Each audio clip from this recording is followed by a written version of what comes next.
میں نہ کوئی مقرر ہوں، نہ کوئی بڑا صحافی ہوں، نہ کوئی قلم کار ہوں ایسا. بہرحال ایک اچھا اخبار نویس ضرور رہا ہوں، سیدھا سادہ، نہ فکشن رائٹر، نہ کالم نگار، کچھ بھی نہیں رہا. لیکن میں نے ظاہر ہے 55 سال ایک امتیاز ضرور ہے کہ ایک ہی ادارے کے ساتھ، میرا خیال ہے یہ بھی ایک بڑی بات ہوتی ہے کہ ایک ہی ادارے کے ساتھ 55 سال گزارنا، کہ اس ادارے کا بھی اعزاز ہو سکتا ہے اگر وہ چاہیں. ایک طرح سے 3 نسلوں کے ساتھ. جی، اور میرے لیے تو ہے کہ میں جب اس کو شروع کیا تھا تو بھی جنگ گروپ سب سے بڑا پاکستان کا اخبار تھا، اور آپ اس کو آج کل کی زبان میں کہہ سکتے ہیں کہ CNN تھا اس وقت، کہ اگر ایک خبر کو چھپ جاتی تھی صرف جنگ میں، اور پالیٹیشین بھی یہی سمجھتے تھے کہ جنگ میں اگر چھپ گئی ہے کافی ہے، اور دوسرے کسی اخبار کی پرواہ نہیں کرتے تھے. تو اس سے جب آدمی کا آغاز ہو تو پھر وہ کیوں چاہے گا دوسری جگہ جانا. تو مجھے بھی آفرز ہوئیں، دوسری جگہ جا سکتا تھا، لیکن میں نے کہا کہ مجھے اسی اخبار میں رہنا ہے. تو بہرحال یہ کہ یہ سفر جاری رہا، اور اس کو اب 55 سال گزر چکے ہیں. جب جیو شروع ہوا تو میر شکیل الرحمان نے مجھے جیو میں، پہلے مجھے نہیں بلایا، نہ میری ٹریننگ ہوئی، لیکن جب جیو شروع ہو گیا تو چند ہی دنوں کے بعد مجھے بلایا، اور پھر انہوں نے جیو میں مجھے بھیج دیا اور کہا کہ آپ کو ایک بہت عام ذمہ داری دینی ہے، اور وہ سینسر ڈپارٹمنٹ جو ہے، آپ کو اس جیو کو درست کرنا ہے، اس کی نوک درست کرنی ہے، اس کی زبان درست کرنی ہے، اور اس کے پروگراموں میں سے جو پالیسیز کے خلاف ہوں گے، ملک کی پالیسی، جو اخبار کی پالیسی، جو ہم پالیسی بنائیں گے، کوئی پالیسی تھی نہیں. جنگ کے بارے میں یہ تھا کہ جنگ کی پالیسی یہ ہے کہ اس کی کوئی پالیسی نہیں ہے. تو یہ اب تک ویسے چل رہا ہے. تو لیکن میں نے پھر پالیسی بنائی، سینسر پالیسی، اس کو کوڈیفائی کیا اور اس کو پھر نافذ کیا، اسی کے مطابق اب تک وہ چل رہا ہے. تو یہ تو ایک مختصر سا خاکہ تھا. تو 2018 تک، جون تک، جب ان مشرف کے دور کے بعد ان کے ساتھ ان کا جو جیو بند ہوا تھا، اور اس کے بعد پھر ان کا ٹریکل ڈاؤن ہوا، ان کا فائنینشیل کنسرنس، تو انہوں نے پھر 2018 میں بہت بڑی تعداد میں لوگوں کو نکالا اور ان کو فارغ کیا. تو میں امریکہ سے کر رہا تھا کام، تو پھر وہ انہوں نے بہت ہی ایک لولی لیٹر لکھا کہ ہمارا دل تو نہیں چاہ رہا تھا، لیکن اب ہم شاید کنٹینیو نہ کر سکیں. جون 2018 میں مجھے فارغ، لیکن پھر 4 سال کے بعد پھر دوبارہ کانٹیکٹ ہوا، اور پھر انہوں نے کہا کہ آپ یہ کام جاری رکھیں، اور اب اسپیشل کرسپونڈنٹ جو ہے وہ کیلیفورنیا اسٹیٹ کے لیے، تو وہ پھر میں نے ذمہ داری قبول کر لی. تو اب وہاں تو کوئی زیادہ ہوتا نہیں، لیکن بہرحال وہ ذمہ داری پوری کر رہے ہیں، تو مطلب پھر ایک وابستگی شروع ہو گئی. تو اب میں شروع کرتا ہوں جو آپ کو فارمیٹ کے مطابق. میرا تعلق جو ہے ایک بہت ہی دور دراز، بہت پسماندہ ایک دیہات سے ہے، جو آزاد کشمیر میں ایک جگہ ہے کھوئی رٹا سیکٹر، آپ لوگ جانتے ہوں گے، جو جی لائن آف کنٹرول کے قریب ہے، وہاں سے ہے. تو میرا خاندان مہاجر خاندان ہے، اور لائن آف کنٹرول سے بالکل کوئی 1 کلومیٹر بھی نہیں ہوگا ہمارا گاؤں جو ہے وہ تقسیم ہو گیا لائن آف کنٹرول میں. تو 1/3 انڈین سائڈ پر چلا گیا جس میں ہمارا گھر تھا، اور 2/3 جو ہے وہ اس طرف آزاد کشمیر میں. تو اگر ہم بارڈر پر جائیں، جو ہماری آخری پکٹ ہے، تو اس سے دیکھیں تو وہ گاؤں نظر آتا ہے، لیکن بہت اونچی پہاڑی پر ہے. اس کا نام پیر بٹے سر ہے. تو یہ ہمالیہ کے یہ بڑے ایک اونچے پہاڑوں میں سے ایک ہے. تو میری پیدائش جو ہے وہ اسی گاؤں میں ہوئی، اور اس زمانے میں کوئی تاریخ تو میرے والدین پڑھے لکھے نہیں تھے، تو وہ مختلف چیزوں سے یاد رکھتے تھے کہ فلانا قید پڑا تھا، فلانا فوت ہوا تھا، یا اس طرح سے. تو بہرحال وہاں سے جب 47 کی تقسیم ہوئی تو اس وقت میں کوئی 5-6 سال کا تھا. مجھے سب یاد ہے اچھی طرح. اور اس پہاڑ پر بھی جاتے تھے. وہ اتنا اونچا پہاڑ ہے کہ اس پر ایک دفعہ والد صاحب نے دکھایا کہ اگر تم دیکھ سکتے ہو تو پنجاب نظر آتا ہے، جہلم نظر آتا ہے. تو ایک لکیر کی شکل میں دریا جہلم نظر آتا تھا. اور اس وقت نئی مسجد بنی تھی جو دریا کے اندر اس کے پلرز تھے، اور اس کی سفیدی ہوئی تھی. تو ایک نقطے کی طرح مجھے یاد ہے ابھی کہ وہ مجھے نظر آیا تھا. تو وہاں سے پھر جب تقسیم ہو گئی تو انڈین فوجیں جو ہیں انہوں نے ان سارے اونچے پہاڑوں پر سب سے پہلے قبضہ کرنے کی کوشش کی، اور اس میں یہ پہاڑ بھی تھا. تو پھر مجھے یاد ہے کہ اچانک جو ہے وہ بمباری شروع ہوئی.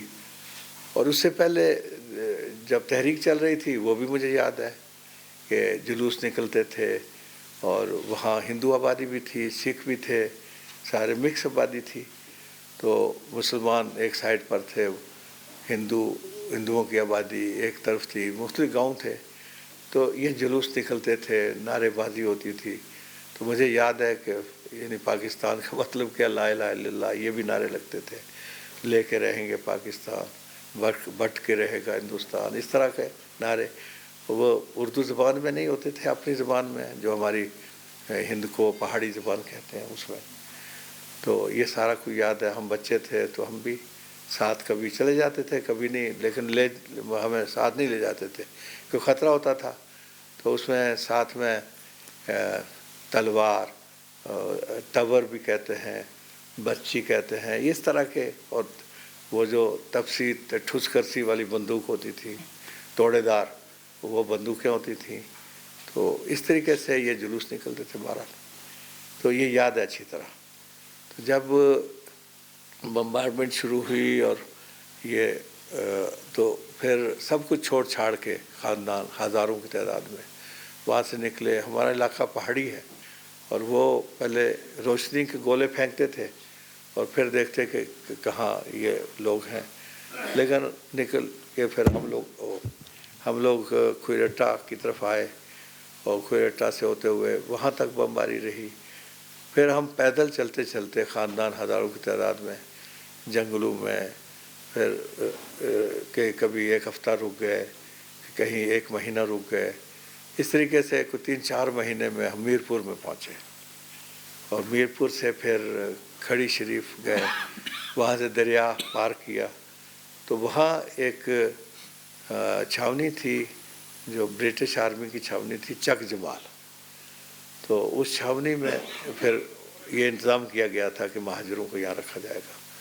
تو کھلی بڑی بڑی بیرکیں تھیں، اس میں لوگوں کو آزادی تھی جتنا جگہ گھیر سکیں، جتنا بڑا خاندان ہے. تو اس میں پھر ہم لوگ 4 سال رہے وہاں، اور 4 سال بڑا عرصہ ہوتا ہے. تو وہیں پھر اسکولنگ شروع ہوئی.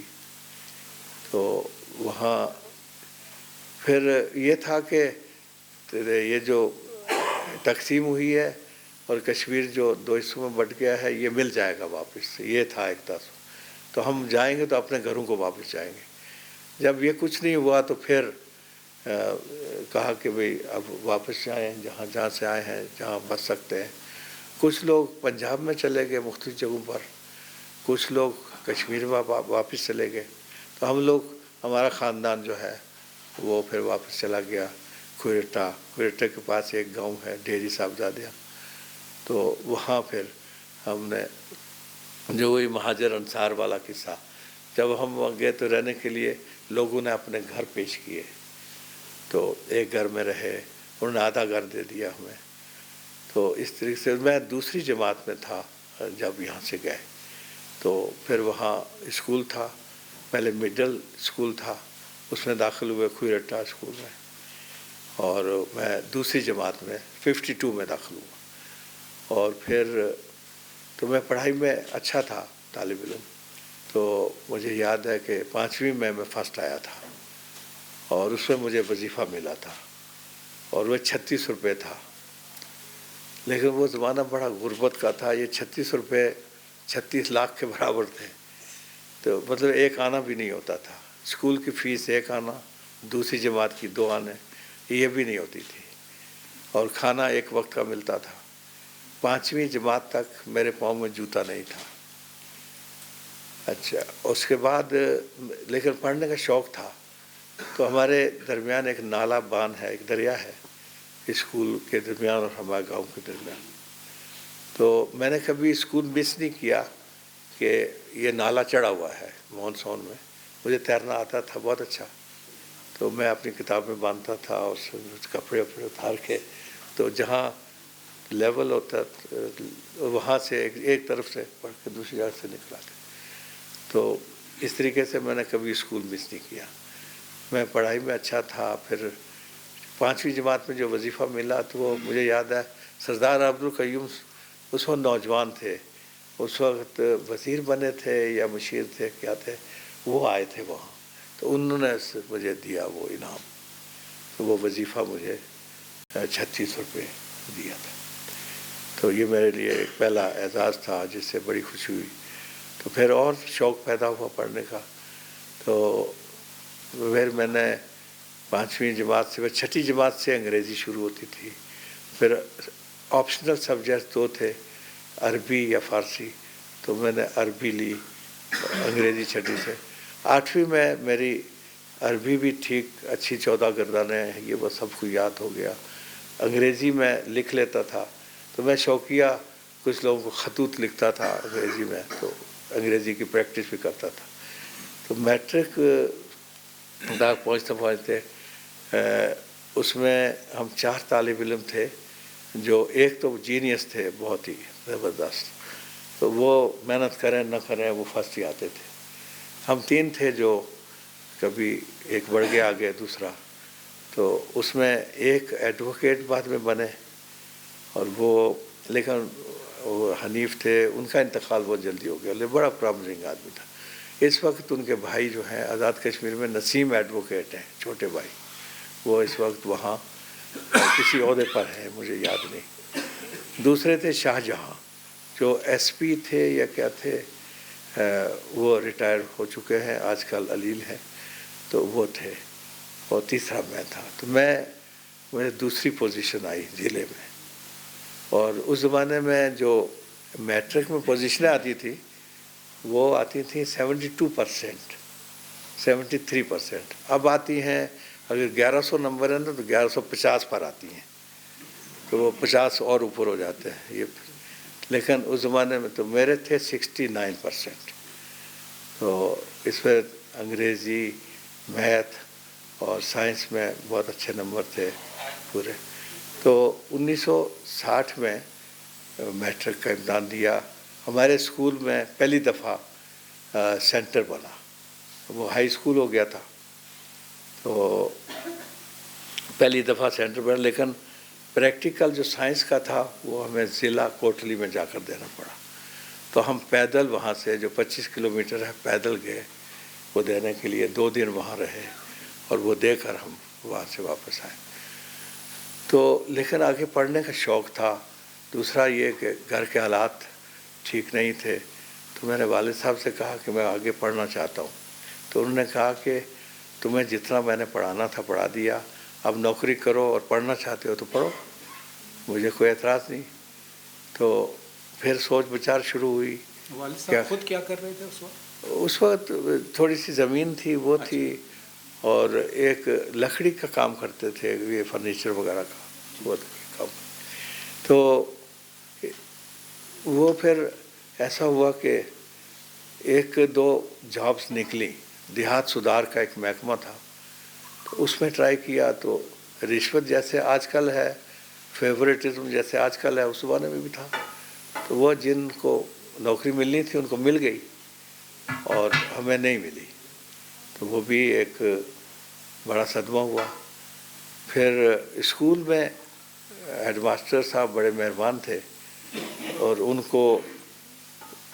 انہوں نے بھی میری طرح جس طرح میں نے غربت میں تعلیم حاصل کی, جدوجہد کی, انہوں نے بھی پارٹیشن سے پہلے جموں جا کر, ادھر جا کر زیور بیچ کے اس طریقے سے. تو انہوں نے تو وہ ان کی وجہ سے پھر پورے وادی بنا جو ہمارا ضلع کی وادی ہے, اور پھر پورے آزاد کشمیر میں بھی کافی جو وہاں سے فارغ ہوئے ان لوگوں نے اسکول قائم کیے، اور اس طریقے ان کو ان کا نام تھا الف دین.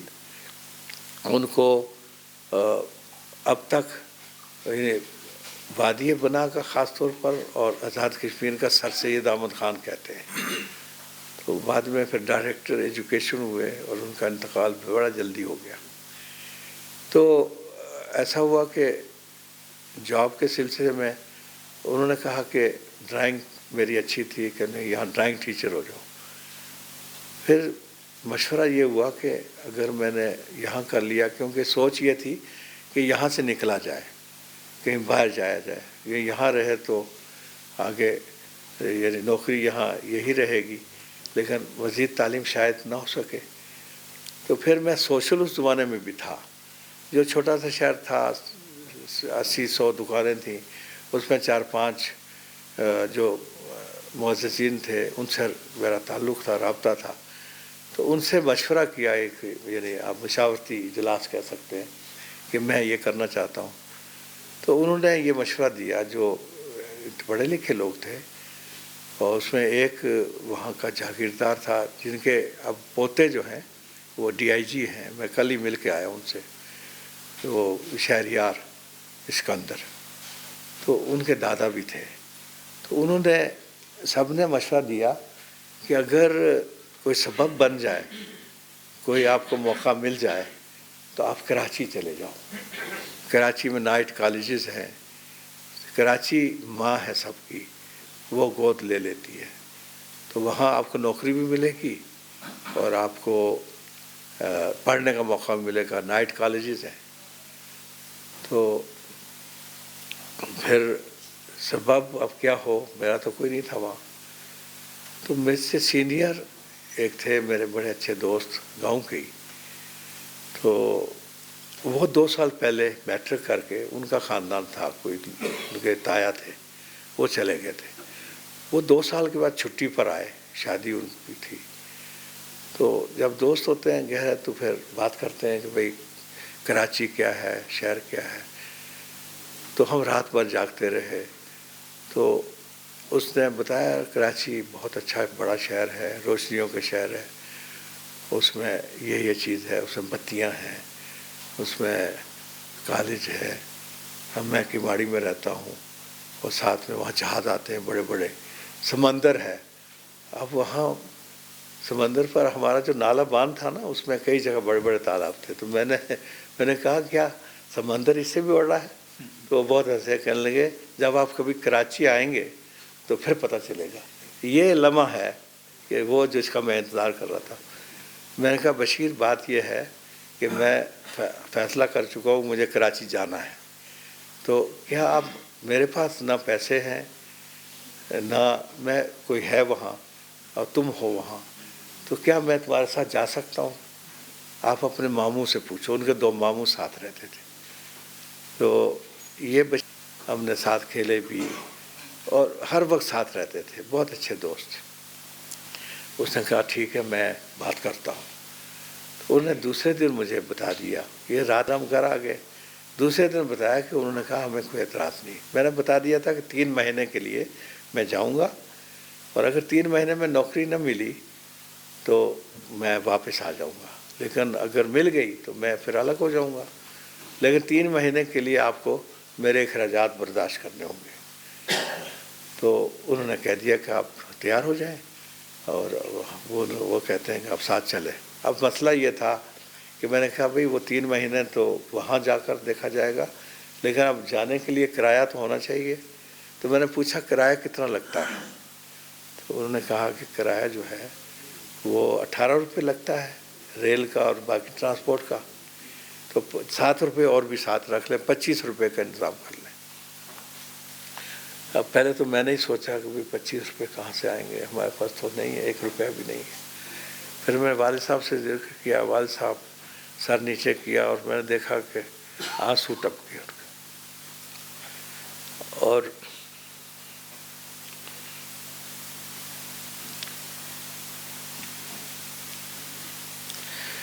تو وہ پھر نکل گئے کہیں سے. آئے واپس تو کہہ لے 15 کا انتظام ہو گیا.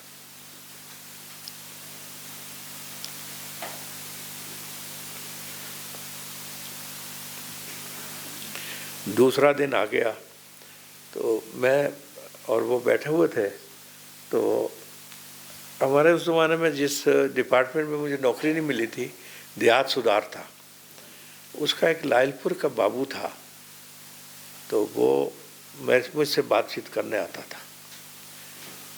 تو وہ آیا تو کہنے لگا کیا بات ہے. پھر میں نے کہہ دیا کہ بھئی یہ بات ہے, میں کراچی جا رہا ہوں تو کرائے کے 25 روپے چاہیے, 15 کا انتظام ہو گیا تو 10 نہیں ہے. وہ چلا گیا. تھوڑی دیر کے بعد واپس آیا, اس نے 10 روپے آ کر دے دیے. تو یہ انتظام ہو گیا اور پھر دوسرے تیسرے دن روانہ ہو گیا.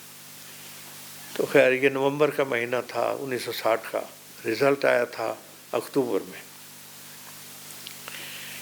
تو پھر ہم کراچی پہنچے تو وہاں جا کر دیکھا کہ میں جن کے ساتھ رہنے کے لیے آیا ہوں ان کے بھی حالات کوئی اچھے نہیں تھے.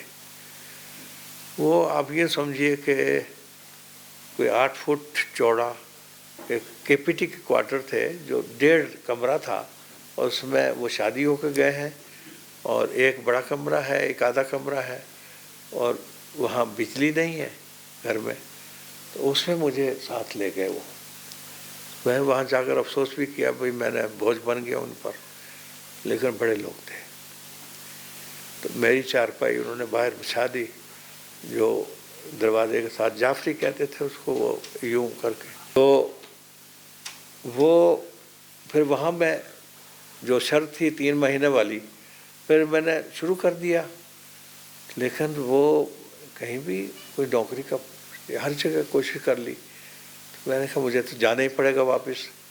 لیکن 2.5 مہینے گزرے تو پھر مجھے کے پی ٹی میں, کیونکہ کماڑی میں رہتے تھے, وہاں بندرگاہ تھی, تو وہاں جو ٹیلی کلرکی ہوتی ہے, مطلب جو جہاز سے مال اترتا ہے, تو ایک گورنمنٹ کے سائڈ سے کے پی ٹی ہوتی ہے, اور ایک کچھ لوگ پرائیویٹ ہوتے ہیں, ان کی کمپنی ہوتی ہیں جس کو کلیئرنگ فارورڈنگ ایجنٹس کہتے ہیں. تو وہاں مجھے ایک جگہ جاب مل گیا 1-2 دن کے لیے. تو وہ 500 روپے دن کے اور 5 روپے 8 آنے رات کے. تو اس طرح سے وہ شرط کا مسئلہ ختم ہو گیا. تو میں نے آ کے کہا جی مجھے ایک نوکری کچی مل گئی ہے. تو بہرحال یہ کہ اب انہوں نے پھر کوئی لیکن کہنے لگے ابھی تو چلے یہ تو پھر بات ہے.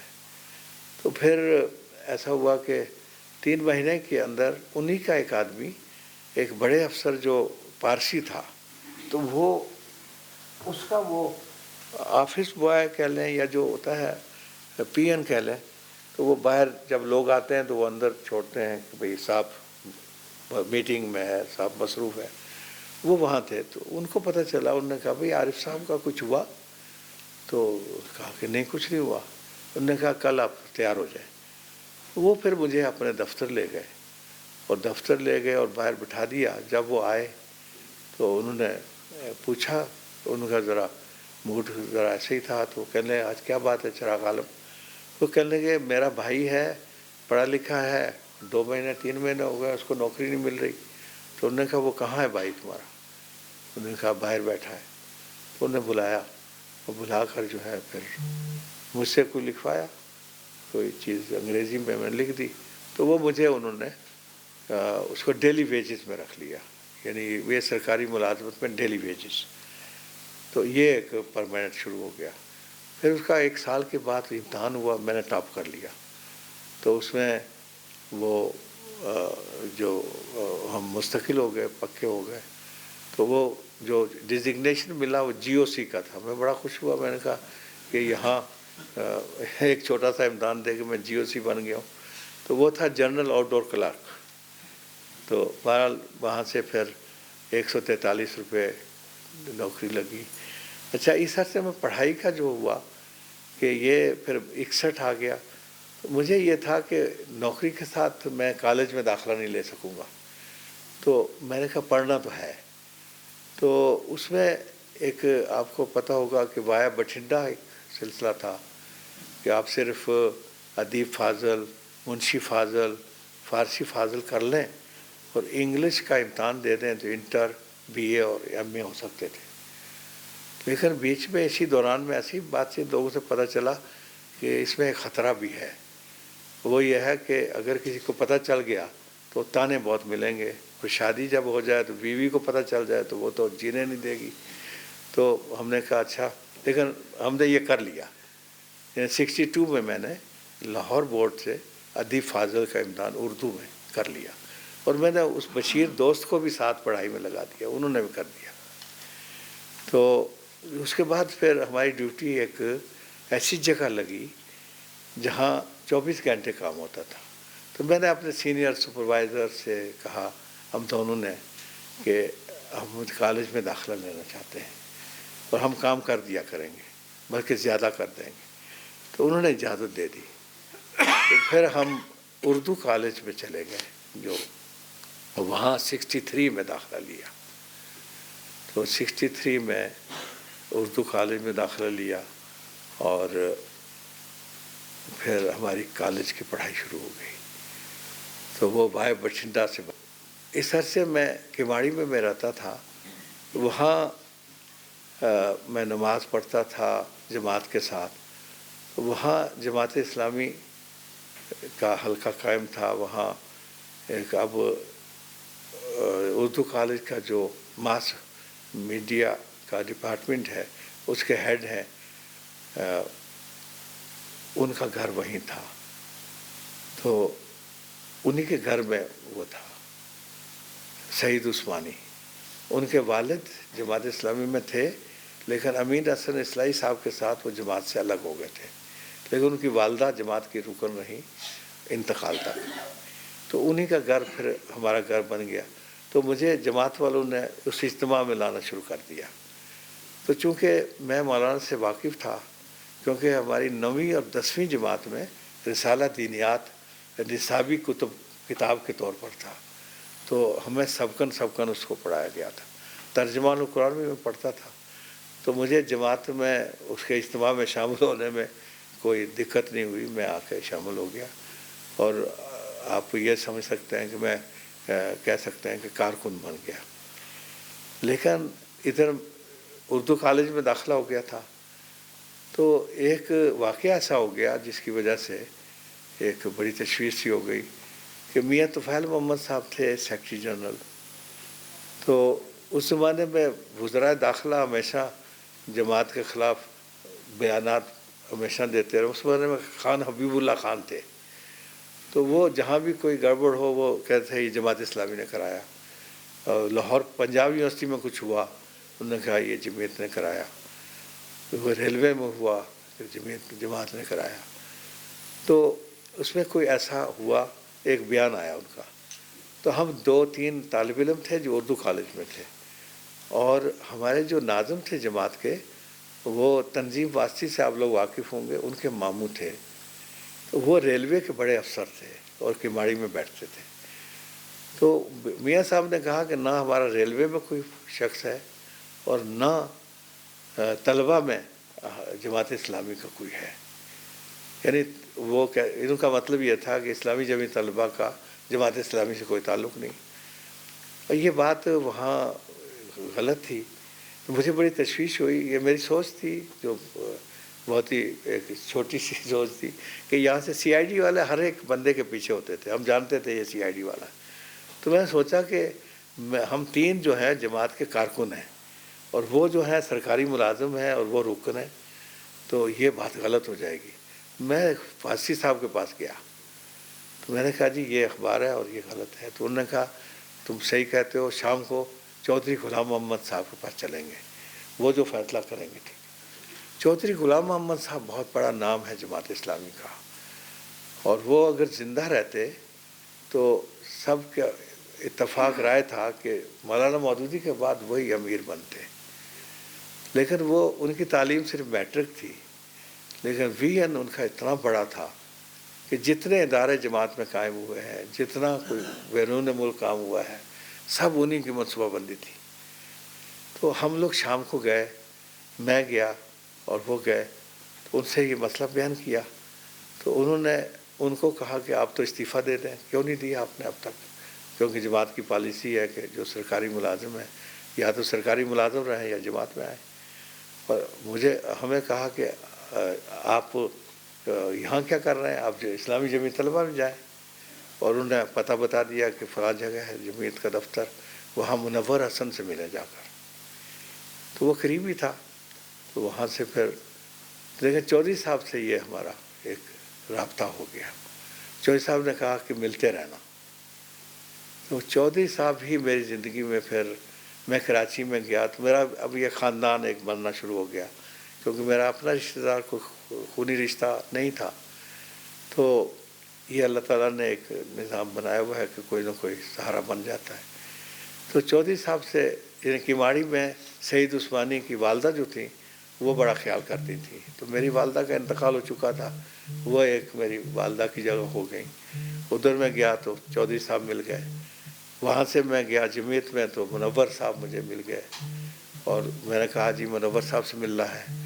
تو وہ انہی سے میں بات کر رہا تھا. جی میں ہوں. میں نے کہا چودھری صاحب نے بھیجا ہے. کیوں بھیجا ہے؟ میں نے کہا میں طالب علم ہوں. انہوں نے کہا کہ وہاں جاؤ. تو انہوں نے پھر آصف صدیقی صاحب کے حوالے کیا. آصف صدیقی صاحب کو یہاں کچھ بیٹھے لوگ اگر جانتے ہیں، آصف صدیقی وہ ہیں جو منور حسن صاحب کو NSF سے جمعیت میں لائے. وہ پہلے ناظم کراچی تھے. تو ان کے حوالے کیا تو جو شخص منور حسن جیسے بندے کو وہاں سے ادھر لا سکتے ہیں تو انہوں نے اپنی تربیت میں لے لیا مجھے. پھر مجھے جائزہ لیتے رہے. بہت ہی کم کو، بہت ہی شریف النفس. اب ان کے بیٹے ہیں جو پاکستان میں مجھے کسی نے کہا ہے کہ موٹیویشنل سپیکرز 3 ہیں پاکستان میں. ایک قاسم علی شاہ ہیں غالباً جی، اور ایک ڈاکٹر جاوید اقبال ہیں، اور ایک سلمان آصف صدیقی ہیں. تو سلمان آصف صدیقی انہی آصف صدیقی کے بیٹے ہیں. تو اور وہ ان کی جب میں نے تصویر دیکھی تو اتنی خوب وہ تصویر میں نے بہت کم دیکھی ہے کسی بیٹے کی باپ پر، کہ اگر ان کے بارے میں یا میں کسی کو اس زمانے کے آدمی کو دکھاؤں کہ یہ آصف صدیقی کی تصویر ہے تو بالکل ویسے ہی بولنے کا انداز ان کا، بات کرنے کا. خیر، تو وہ انہوں نے مجھے دیکھتے رہے کہ میری کیا دلچسپیاں ہیں. تو انہوں نے پھر کہا کہ تم لکھنا پڑھنا کیسا جانتے ہو، ہے نا؟ تو میں نے کہا میں لکھ سکتا ہوں. تو انہوں نے کہا کہ تم نشر و اشاعت میں، یہ یونس صاحب ہے وہ بنگالی تھے اور MBA کر رہے تھے، ان کے ساتھ ان لگا دیا مجھے. ہم خبریں لکھنے لگ گئے. تو گویا یہ ایک تربیت سی ہو رہی ہے. تو پھر میں جب وہ چلے گئے تو میں ان کی جگہ ناظم نشر و اشاعت ہو گیا جمعیت میں. اور پھر 65-66 ہو گیا، میں رکن بن گیا. اور پھر ایسا ہوا کہ منور صاحب ناظم اعلیٰ ہو گئے. تو ظہور نیازی جو تھے وہ سیکرٹری نشر و اشاعت تھے، ان کو انہوں نے سیکرٹری جنرل بنا لیا. وہ جگہ خالی ہوئی تو میں کراچی نشر و اشاعت سے بس مرکزی سیکرٹری نشر و اشاعت ہو گیا. تو ادھر KPT میں میری جاب جو تھی وہ 65 تک چلی. اس میں ایک مسئلہ یہ آ گیا، صحیح چل رہی تھی، اس میں رشوت وغیرہ کا ایک منظم نظام تھا کہ ہر انٹری کے ساتھ وہ خود پیسے دیتے تھے، جس کے بارے میں لوگوں نے فتوے بھی لے لیے تھے کہ یہ رشوت نہیں، یہ بخشش ہے یا کوئی اور چیز ہے. لیکن مجھے میں کہتا تھا کہ یہ رشوت ہی ہے. تو میں نے منور صاحب سے کہا کہ میں KPT چھوڑنا چاہتا ہوں. تو یہ بات ہے. انہوں نے ایک جگہ بات کی، کہا کہ یہاں یہ کپڑے کی دکان ہے، اس میں سیلز مینی کے لیے آپ ان کو رکھیے. تو وہ ان کے کوئی دوست تھے، انہوں نے وعدہ کر لیا. میں نے استعفیٰ دے دیا اور استعفیٰ میٹیریلائز ہوا 2 مہینے میں. جس دن استعفیٰ منظور ہوا میں صدر گیا، ان کو کہا کہ شفیع صاحب نام تھا ان کا، تو ان سے کہا کہ میں نے استعفیٰ دے دیا ہے اور میں آ گیا ہوں. تو وہ کیبن تھا چھوٹا سا. انہوں نے کہا بھائی صاحب یہ چھوٹی سی دکان ہے، اس میں ایک ہی سیلز مین کی ضرورت تھی، اس وقت ضرورت تھی، تو آپ تو 2 مہینے کے بعد آئے ہیں، تو اب تو ضرورت نہیں ہے۔ اچھا 3 مہینے رہ گئے تھے مجھے بی اے کے امتحان میں، تو یہ 64 کی بات ہے، تو 65 کی بات ہے، تو وہ وہاں سے میں بہت مایوس ہوا کہ بھئی وہاں سے استعفیٰ دے دیا ہے۔ تو وہاں سے میں جہانگیر پارک میں گیا جہاں ہم جوائنٹ اسٹڈیز کرتے تھے، تو میرے ساتھ جو لوگ رہتے تھے ان میں نے دعوت دی تھی ڈاکٹر عبداللطیف ورک، وہ پتہ نہیں آئے ہیں کہ نہیں، تو ان کے ساتھ میں رہتا تھا، میں نے دعوت دی تھی، یہ ہائر ایجوکیشن کمیشن میں سیکرٹری بھی رہے اور کیمبرج سے انہوں نے پی ایچ ڈی کیا تھا، تو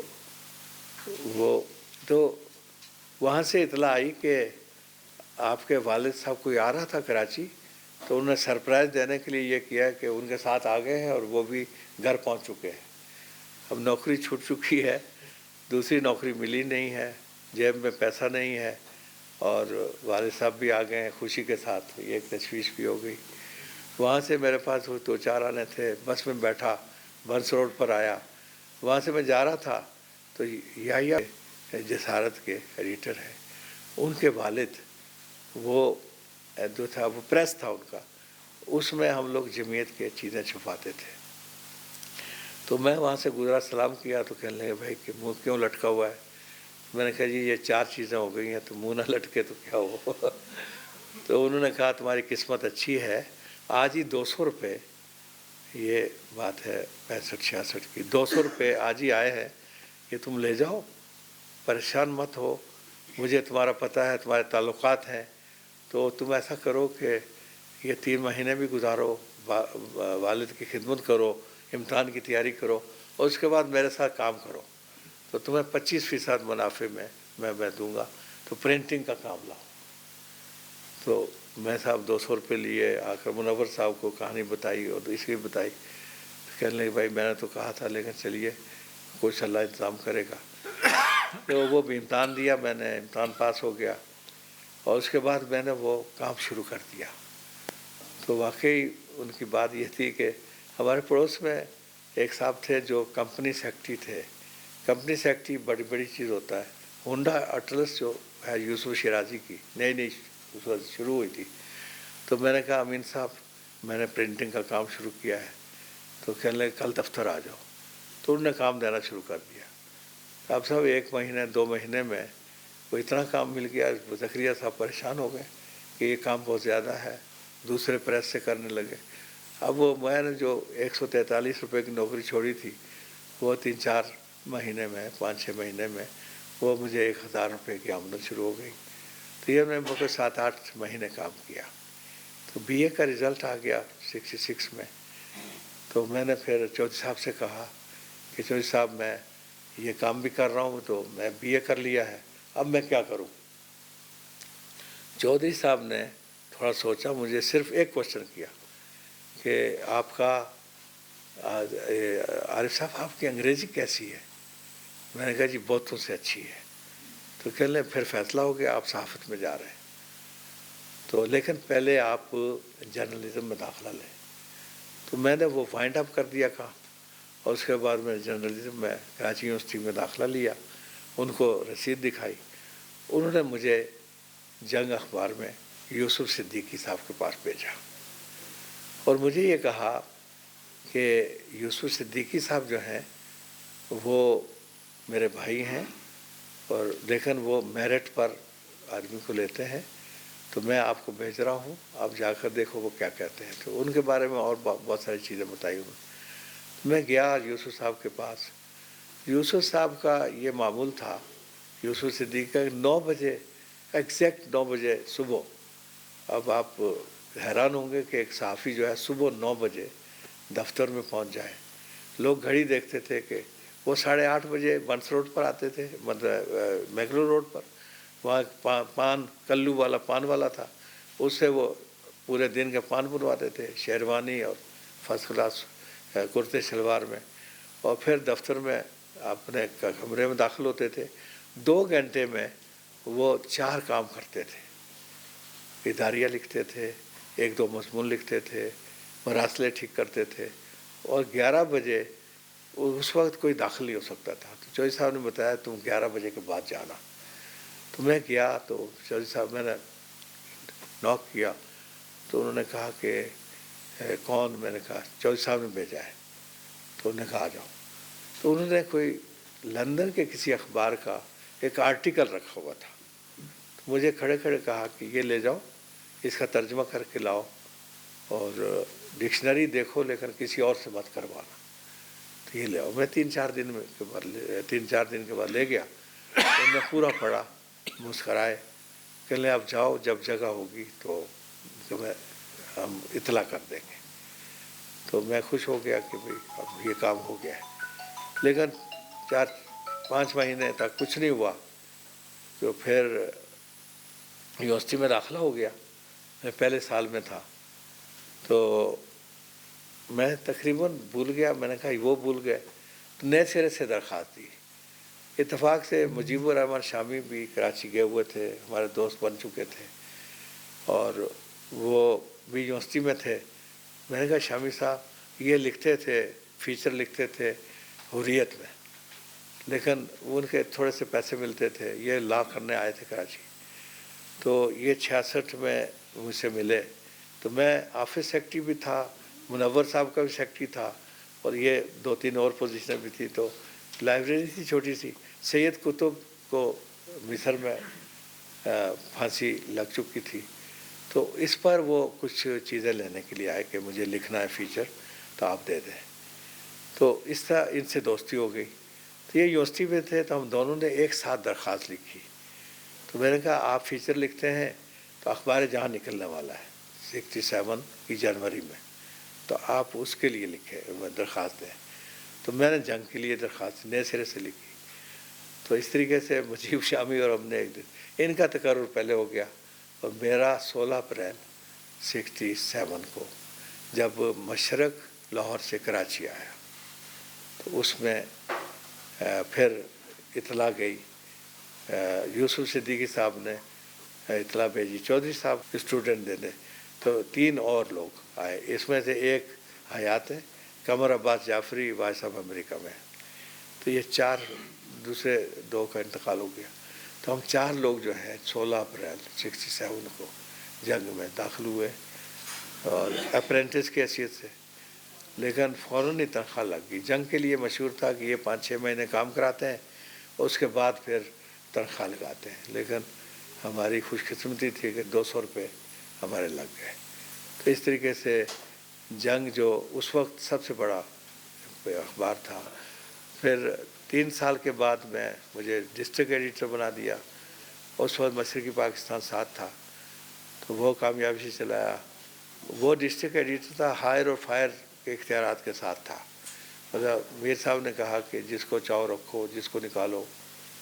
تو بڑے بڑے لوگ تھے اس میں. جو چند بڑے لوگ تھے ان میں ایک خان رضوانی تھے ملتان کے، بہت ہی نفیس آدمی، بہت ہی شریف آدمی.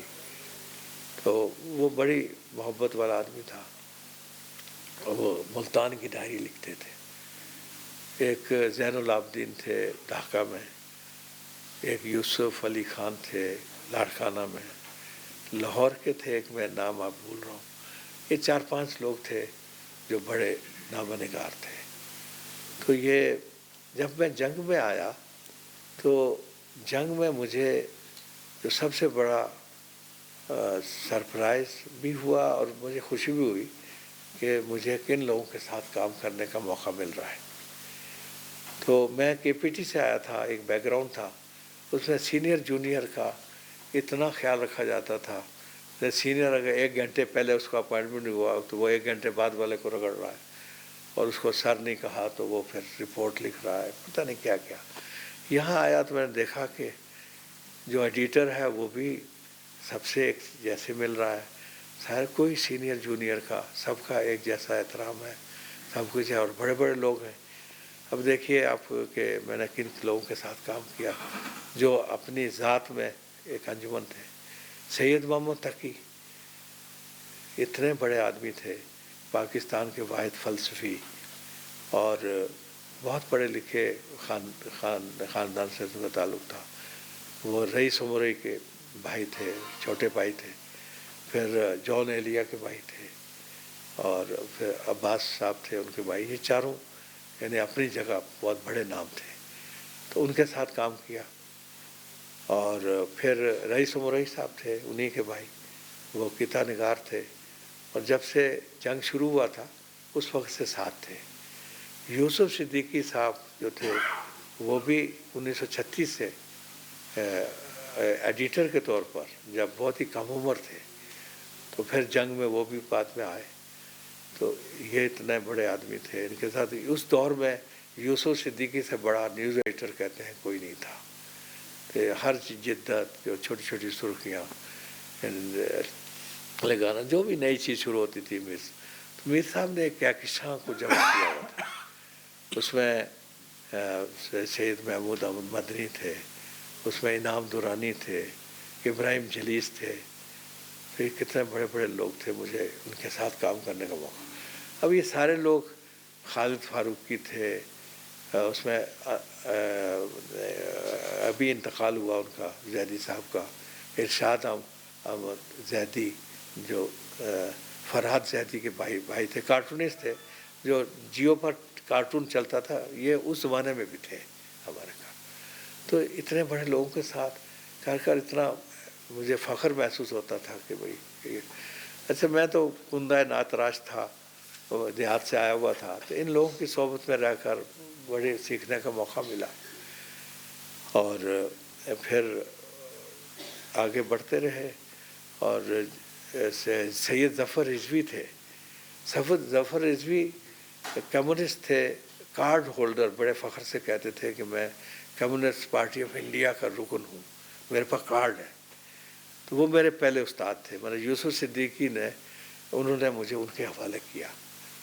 تو وہ بہت ہی کھدر کا کرتا شلوار پہنتے تھے، اور بہت ہی کمیٹڈ کمیونسٹ تھے، اور اپنے نظریات میں بڑے پکے تھے، جن کو میں کہتا ہوں درویش کمیونسٹ تھے.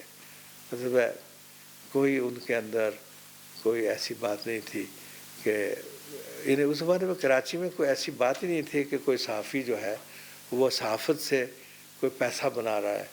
مطلب سارے کے حالات ایسے ہی تھے. تو ان کا انداز ایسا تھا سکھانے کا کہ بہت ہی پیارا انداز. اور وہ صحافت میں یہ ہے، آپ کو عجیب لگے گا کہ وہ ایک ہی سانس میں کوئی 18-20 گالیاں بھی دے دیتے تھے. تو جب کبھی بات کر رہے ہوتے تھے تو آدمی کہتا تھا بھائی یہ کیا کوئی مشین لگی ہوئی ہے. وہ گالیاں ان کو بہت یاد تھیں. تو ایک دفعہ کیا ہوا کہ میر خلیل الرحمن نے فون کیا ہوگا، تو ایک اور تھے خلیل غزنوی. تو وہ خلیل غزنوی انڈیا کے کراچی ڈسٹرکٹ کونسل کے رکن بھی تھے. اور خلیل صاحب، میر خلیل الرحمن نے فون کیا، انہوں نے اسی طریقے سے 15-20 گالیاں دے دی. تو وہ سنتے رہے. پھر کہنے لگے ظفر رضوی صاحب، میں میر خلیل الرحمن بول رہا ہوں. تو انہوں نے کہا میر صاحب اچھا کیا آپ نے بتا دیا، وہ رات کو 2 بجے تک بھی ادھر رہتا ہے، اور وہ بڑا تنگ کرتا ہے، وہ آپ کا دوست جو ہے وہ دہلی والا. تو ایسا ہوا کہ میری منگنی ہو گئی. تو میرے ایک بردر ان لا تھے، لاہور سے آئے. تو تفتیش کرتے ہیں نا کہ بھائی لڑکا کیسا ہے، تنخواہ کیسی ہے، اس کا کیا. تو وہ ظفر رضوی صاحب کے پاس اس دن گئے جس دن چھٹی تھی میری. تو ان کے پاس پہلے کھڑے رہے، وہ دیکھتے رہے، وہ گالیاں والیاں سنتے رہے. تو اس زمانے میں سیکیورٹی کے انتظامات ایسے نہیں تھے. قریب ہوئے وہ، تو انہوں نے کہا کہ بھائی صاحب خبر دیجئے اور چاہیے کیوں کھڑے. انہوں نے کہا نہیں، میں خبر دینے نہیں آیا، میں خبر لینے آیا ہوں. تو وہ پھر انہوں نے کہا جی کیا بات ہے. کہنے لگے یہاں ایک لڑکا ہے جس کا نام عارف الحق ہے، اور وہ اس کی میری بہن سے اس کی منگنی ہوئی ہے، تو میں اس کے بارے میں کوئی پوچھنے آیا ہوں. جی پوچھیے، بیٹھ جائیے. تو انہوں نے جو سوال کیے. تو آخر میں کہتے ہیں کہ جو بھی باتیں اس نے بتائی ہیں وہ بالکل ویسی صحیح ہیں. تو کہنے لگے بھائی دوسری بات یہ ہے کہ اب میری بات سن لیں غور سے. اب دیکھیے کیا میرا کریکٹر ہے. کہنے لگے کہ عارف الحق جماعتیہ ہے، میں کمیونسٹ ہوں. وہ سنی ہے، میں شیعہ ہوں. اور اس زمانے میں یہ لیفٹ رائٹ کی تقسیم بھی بہت شدید تھی، تو کہنے لگے کہ ہم شدت سے ایک دوسرے کے دشمن ہیں، لیکن یہ اتنا شریف لڑکا ہے کہ اگر میری کوئی بہن ہوتی، میری کوئی بیٹی ہوتی تو میں آنکھیں بند کر کے رشتہ دے دیتا، تو آپ کیوں تفتیش کر رہے ہیں، آپ جائیے آرام سے۔ اور تو کہنے وہ اسی وقت انہوں نے کہا کہ جی میں بس شرمندہ ہوں، میں آئندہ نہیں پوچھوں گا، وہ چلے گئے۔ لیکن ایک بات وہ کہہ کر گئے کہ اس کا پتہ عارف صاحب کو نہ چلے، تو وہ انہوں نے ایسا راز رکھا کہ 10 سال کے بعد پتہ چلا۔ میں لاہور گیا تو انہوں نے پوچھ لیا کہ ظفر رضوی صاحب کا کیا حال ہے، تو ظفر رضوی صاحب، میں نے کہا آپ کیوں پوچھ رہے ہیں، تو مجھے یہ واقعہ سنایا۔ تو اتنے بڑے آدمی تھے ماشاءاللہ۔ ان کا بیٹا اس وقت BBC میں ہے، جعفر رضوی۔ تو یہ جنگ میں پھر ہم آ گئے۔ تو ایک اور واقعہ میں سناؤں جو میں سنانا چاہوں گا اگر آپ اجازت دیں۔ تو میں نے کبھی اس بات پر فخر نہیں کیا کہ میری وجہ سے کون جمعیت میں آیا، کون جماعت میں آیا، یا نظریاتی طور پر، لیکن مجھے فخر ہے کہ یہ میرے چھوٹے بھائی ہیں، علم میں بہت بڑے ہیں تو عمر میں مجھ سے چھوٹے ہیں، تو میں ان کو جمعیت میں لایا۔ اور اس کے بعد پھر ایسا رشتہ قائم ہوا کہ وہ میں نے کہا کہ ایک کماڑی والی ماں تھی، پھر ان کی والدہ کو ہم دونوں مل کے جماعت میں، اجتماعات میں لانا شروع کیا۔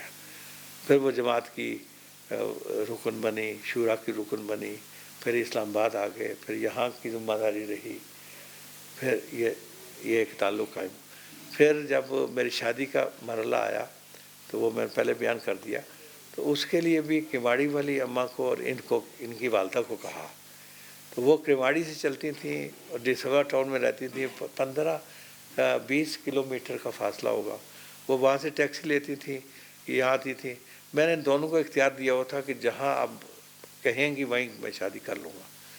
تو پھر ایک دن ان کی باجی جان ہم کہتے تھے، تو باجی جان کا فون آیا کہ آپ کا ہم نے منگنی کر دی ہے۔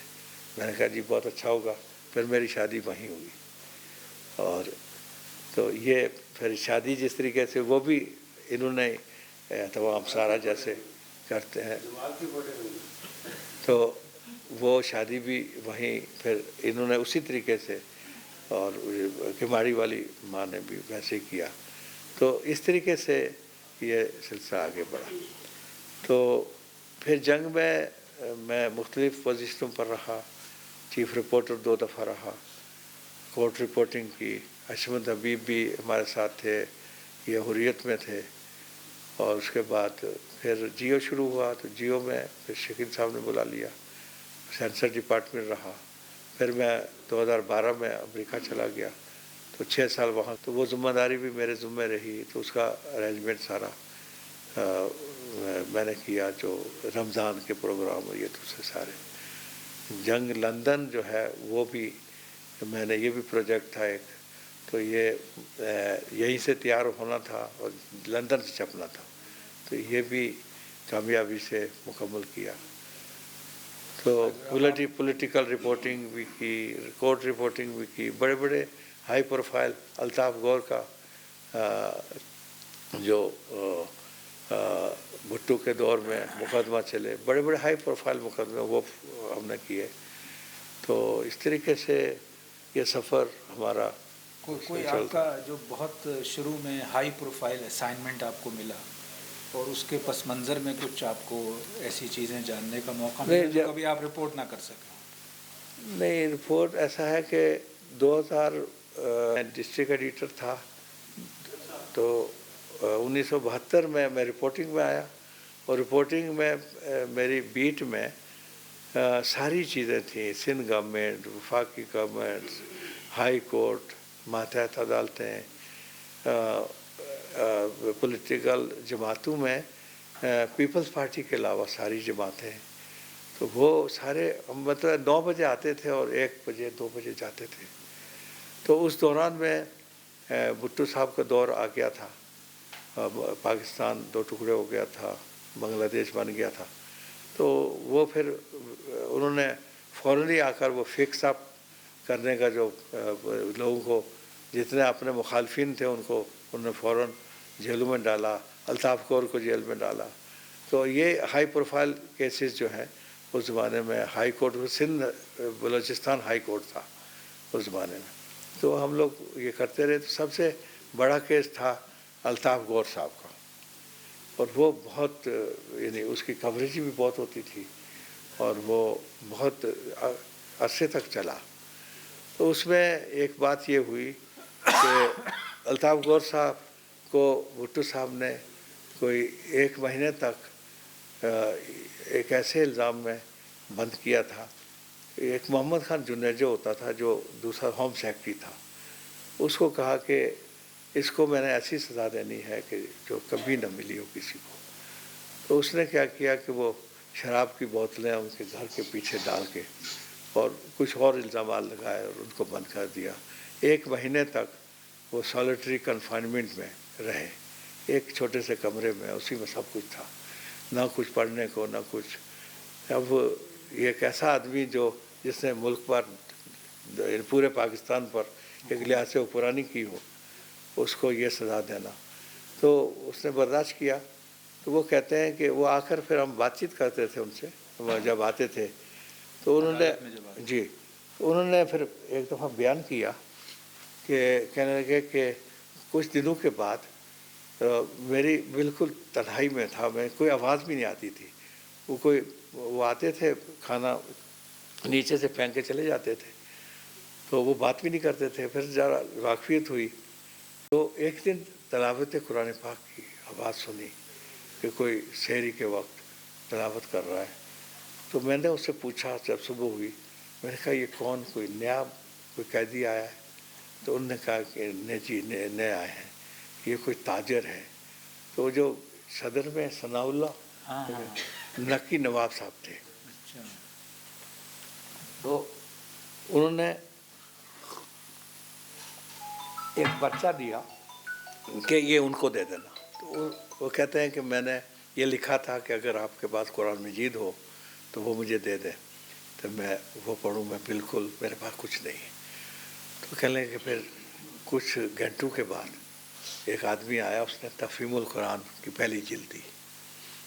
تو کہنے لگے میں تو پڑھنے والا آدمی تھا، میں نے اس کو کوئی جلدی پڑھ لیا اور اس کو پھر پڑھا. پھر میں نے کہا دوسری جلد. تو اس طریقے سے کہہ لیں جب تک میں باہر آیا میں نے پوری تفہیم القرآن پڑھ لی. تو انہوں نے بڑی تعریف کی کہ تفہیم القرآن اتنی آسان سلیس اور اتنی مدلل، اور بہت متاثر ہوئے. کہنے لیں میں مولانا مودودی کے اس رخ سے واقف نہیں تھا. تو میں نے ان سے بڑے ایک ایسے موقع پر میں نے کہا کہ آپ کہتے ہیں کہ ان سے بہت بڑے نثر نگار ہیں اور اردو معلیٰ لکھتے ہیں. تو میں نے کہا آپ انگریزی معلیٰ کے آدمی ہیں، آپ انگریزی کے ادیب ہیں، تو آپ کو کیا ہی اچھا ہو کہ اگر آپ اس تفہیم القرآن کا انگریزی میں ترجمہ کر دیں. تو کہنے لگے میرا نام بھی سب کا جانتے تھے. وہ کہنے لگے اجازت کیسے ہوگی؟ میں نے کہا میں بہت ہی معمولی کارکن و اخباری نمائندہ ہوں، لیکن میں گارنٹی دیتا ہوں کہ میں اجازت دلوا دوں گا آپ کو، تو آپ تیار ہو جائیں. تو میں نے کہا آپ ایسا کریں کہ کوئی منتخب حصہ کر لیں، اس کا ترجمہ کر دیں، مجھے وہ دے دیں، تو پھر میں اجازت لوں گا. تو خیر یہ میرے اور ان کے درمیان بات ہو گئی.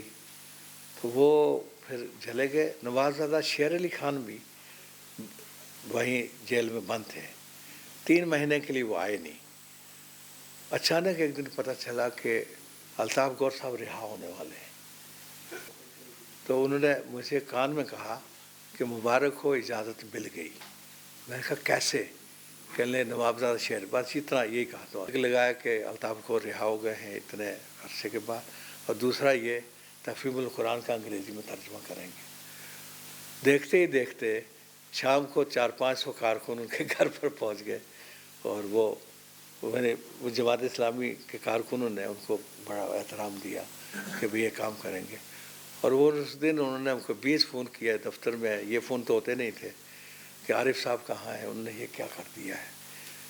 تو جب ہماری بات ہوئی تو میں نے کہا میں نے بھی درست کیا ہے، اور آپ جیسا کہتے ہیں وہ بھی نہیں ہونا چاہیے تھا. میں نے کہا میں نے اس لیے کیا ہے کہ آپ باہر آ گئے ہیں, دوسری مصروفیات ہو جائیں گی اور آپ یہ کام کریں گے نہیں, تو میں نے آپ کو گویا باندھا ہے کہ یہ کام ضرور کریں. تو کہنے لے آپ بھی ٹھیک کہتے ہیں. پھر انہوں نے تفہیم القرآن کے منتخب حصے جو ہے ٹرانسلیشنز فرام تفہیم القرآن, ڈان کے ایڈیٹر تھے, ڈان میں چھپنا شروع ہوئے. وہ پھر کتاب چھپی اسی نام سے, ٹرانسلیشنز فرام تفہیم القرآن, لیکن وہ پورا ترجمہ نہیں کر سکے. پھر لندن چلے گئے, وہ کوئی 20 سال کے بعد آئے واپس. پھر میں ملا جا کر, تو میں نے یاد دلایا تو انہوں نے کہا آپ نے وہ ٹھیک کیا تھا, وہ ویسے ہی ہوا ہے کہ میں جا کر دوسرے کاموں میں لگ گیا, مجھے کرنا چاہیے تھا. لیکن مولانا سے ان کی عقیدت پھر ایسی ہو گئی, جب مولانا کا انتقال ہوا تو آپ کو یاد ہوگا کہ جو وہ جنازے میں شرکت کے لیے آئے ہیں, اور ٹیکسی ڈرائیور نے پوچھا کہ آپ کا کیا کوئی عزیز تھا. انہوں نے کہا کہ نہیں, میرے عزیز نہیں بلکہ عزیز جہاں تھے. BBC سے نشر. تو میں نے ترجمان قرآن میں ایک مضمون لکھا تھا, اس میں پورا وہ ٹرانسکرپٹ میں نے وہ شامل. تو یہ مطلب رپورٹنگ کے دوران. پھر جب میں رپورٹنگ میں آیا تو پولیٹیکل رپورٹنگ میں سیاسی جماعتیں تھیں. سارے سیاسی جماعتوں کے لیڈروں سے, رہنماؤں سے بڑے قریبی تعلقات قائم ہوئے, اور خاص طور پر پیر پکھاڑا سے میرا جو تعلق تھا وہ بڑا گہرا ہو گیا. اس کی وجہ میں نہیں جانتا. ہوا یہ کہ ایک پریس کانفرنس ہم نے اٹینڈ کی, اور جس میں انہوں نے اس بات کا اظہار کیا کہ علی محمد راشدی کو آپ لوگ جانتے ہیں, ان کے کزن تھے. تو علی محمد راشدی بڑے مشہور سیاستدان, سفارتکار, ہمارے جنگ کے مشرق و مغرب کالم لکھتے تھے. تو انہوں نے وہ سیاستدانوں کی جیسی چالیں بھی چلتے تھے, بڑے یعنی شروٹ پالیٹیشین تھے. انہوں نے آخر ان کو اطلاع دی, اطلاع یہ دی کہ بھٹو صاحب جو ہیں آپ کے قتل کا منصوبہ بنا رہے ہیں. پیر پگاڑا کے یہاں باقاعدہ ریکارڈنگ سسٹم اس زمانے میں تھا. انہوں نے چپکے سے وہ ریکارڈ کر لی گفتگو, اور پھر پریس کانفرنس کر کے وہ ریکارڈنگ سنا دی. اور وہ میں نے پریس کانفرنس اٹینڈ کی, ہم نے رپورٹ کر دیا. تو پھر انہوں نے اپنا ان کا ایک ڈسٹرکٹ سیشن جج ریٹائرڈ تھے اویس صاحب, ان کو بھیجا کہ جو جنگ سے رپورٹر آیا تھا اس کو بلاؤ. انہوں نے رپورٹنگ دیکھی ہوگی میری, میں کافی رائٹنگ اچھی لکھتا تھا. تو انہوں نے مجھے ڈھونڈتے ہوئے پریس کلب میں آ گئے. تو میں ایک دن نہیں ملا, دوسرے دن آئے, پھر کہہ لے وہ پیر صاحب مجھے. میں نے کہا کیا کوئی گستاخی ہو گئی, جو کل پریس کانفرنس ہوئی تھی اس میں رپورٹنگ غلط ہو گئی؟ کہہ لے نہیں, وہ آپ کو بلانا چاہتے ہیں. اب پیر صاحب کا ایسا تھا کہ کنگری ہاؤس میں پیر صاحب کے یہاں کسی کو جانے کی اجازت نہیں دیتے تھے. وہ باقاعدہ پہلے وہ تفتیش کرتے تھے, یا ان کے مزاج ایسا تھا. یہ کوئی 74-5 وغیرہ؟ ہاں, یہ 74 کی بات ہوگی, 74.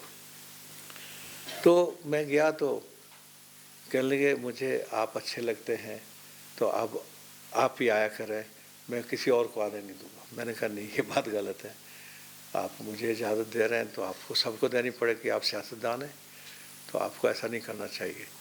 تو وہ آہستہ آہستہ پھر سارا وہ دروازہ کھلا.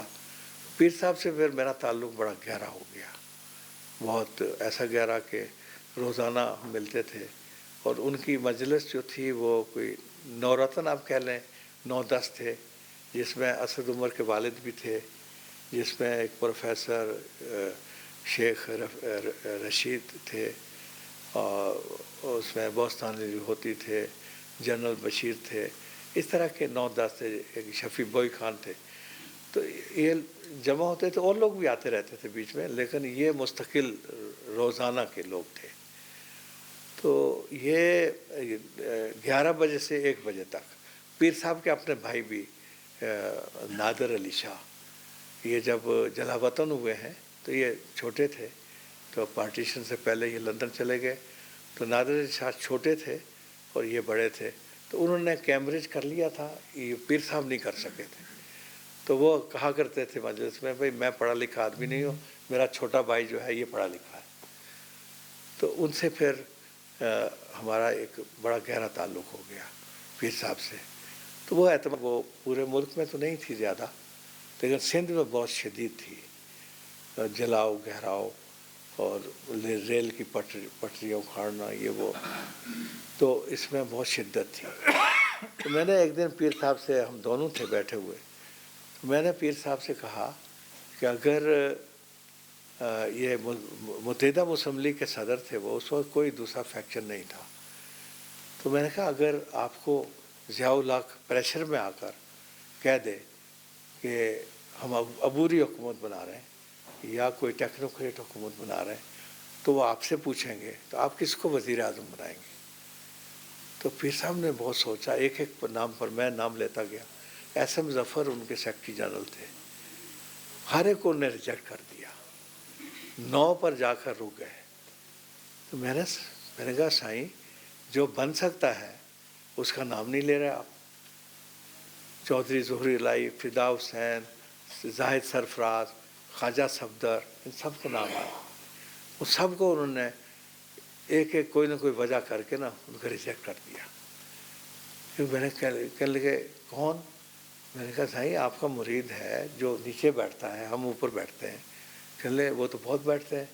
میں نے کہا جنیجو، محمد خان جنیجو. تو کہنے لگے اچھا. جب انہوں نے اچھا کہا تو میں نے کہا آج میں نے یہ خبر لگانی ہے کہ اگر ضیاء الحق نے مجھ سے عبوری وزیر اعظم کے نام مانگا تو میں جنیجو کو ادھار دے دوں گا، اور اگر چلا تو ٹھیک ہے ورنہ واپس لے لوں گا. تو یہ میں نے بیان لگا دیا جنگ میں. اور میں نے کہا اب آپ نے اس پر قائم رہنا ہے، ہر جگہ آپ نے یہ کہنا ہے. یہ 81 کی بات ہے. یہ نام ضیاء الحق کے بھی ذہن میں رہے گا اور لوگوں کے بھی. تو یہ اچھا آدمی ہے، شریف آدمی ہے، ایماندار ہے. یہ اس کو تجربہ بھی ہے.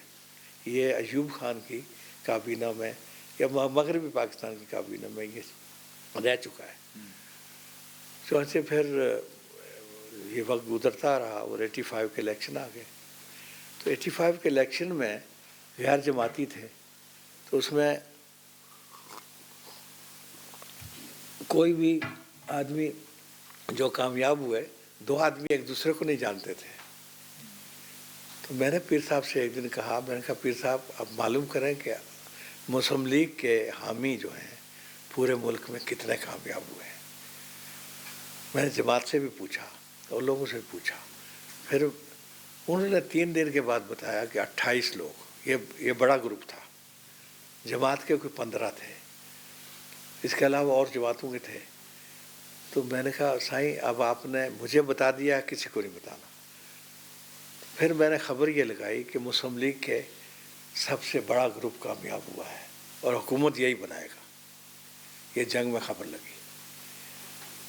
تو وہ خبر لگنے کی دیر تھی کہ لوگ جو ہیں وہ جو بھی کامیاب ہوتا ہے وہ حکومت میں جانا چاہتا ہے، وہ وزیر بننا چاہتا ہے. اور پیر صاحب کے کنگری ہاؤس میں تو لائن لگ گئی. 1 ہفتے کے اندر 100 آدمی شامل ہو، سینکڑا ہو گیا، سینچری پوری ہو گئی. پیر صاحب نے مجھے فون کیا، بلایا، وہاں مٹھائی رکھی ہوئی تھی. کہنے لگے آپ کی بات صحیح ثابت ہوئی اور یہ گروپ بن رہا ہے. میں نے کہا ابھی بہت جلدی انشاءاللہ 200 ہو جائیں گے. پھر ہم لوگ اسلام آباد آ گئے، کنگری ہاؤس اسلام آباد. میں لاجز میں ٹھہرا اور میں دن میں پیر صاحب کے ساتھ وہیں ہوتا تھا، وہیں ساری ایکٹیویٹیز.